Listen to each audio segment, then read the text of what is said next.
উন্নয়ন সমিতিয়ে আয়োজন কৰা কোন ছাত্ৰ ছাত্ৰীসকলৰ মাজত যি চিত্ৰাংকন প্ৰতিযোগিতাৰ আয়োজন কৰিছে।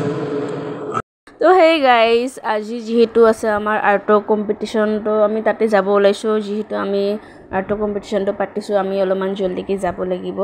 তো সেইটো কাৰণে ওলাইছোঁ আৰু আমি গৈ কিনে তাতে গৈ পালোঁ আৰু গৈ পোৱাৰ পিছত বাকীখিনি গাইজ আপোনালোকক মই দেখুৱাই থাকিম, আপোনালোকে পূৰা চাই থাকিব। আৰু এতিয়া আমি অলপমান ব্যস্ত কামত আৰু দেখুৱাই আছোঁ দেই গাইজ। গাইজ আমাৰ যিখিনি মানুহ আমি ভাবিছিলোঁ তো সেইখিনি আহিছে, তাতকৈ অলপমান বেছিয়ে আহিছে আৰু বহুত বেছি ভাল লাগিছে আচলতে।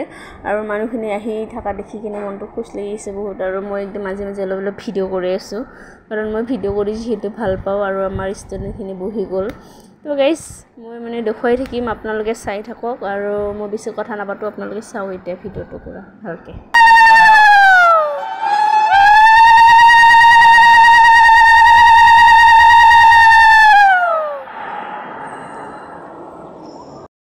উন্নয়ন সমিতিয়ে আয়োজন কৰা কোন ছাত্ৰ ছাত্ৰীসকলৰ মাজত যি চিত্ৰাংকন প্ৰতিযোগিতাৰ আয়োজন কৰিছে। আৰু আমি দেখিবলৈ পাইছোঁ খুব সুন্দৰভাৱে পৰিচালিত হৈছে। আৰু এটি নতুন সংগঠন প্ৰথম কাৰ্যসূচী নিশ্চয় খুব সুন্দৰকৈ আগবাঢ়িছে। গতিকে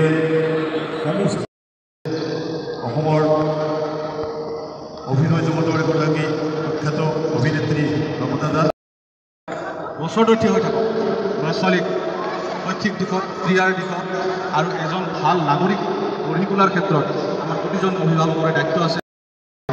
আৰু বিশেষ ক'বলগীয়া নাই, মই আজিৰ অনুষ্ঠানত সকলে খুব ভাল কাম কৰিছে। আৰু এনেধৰণে যাতে ধৰি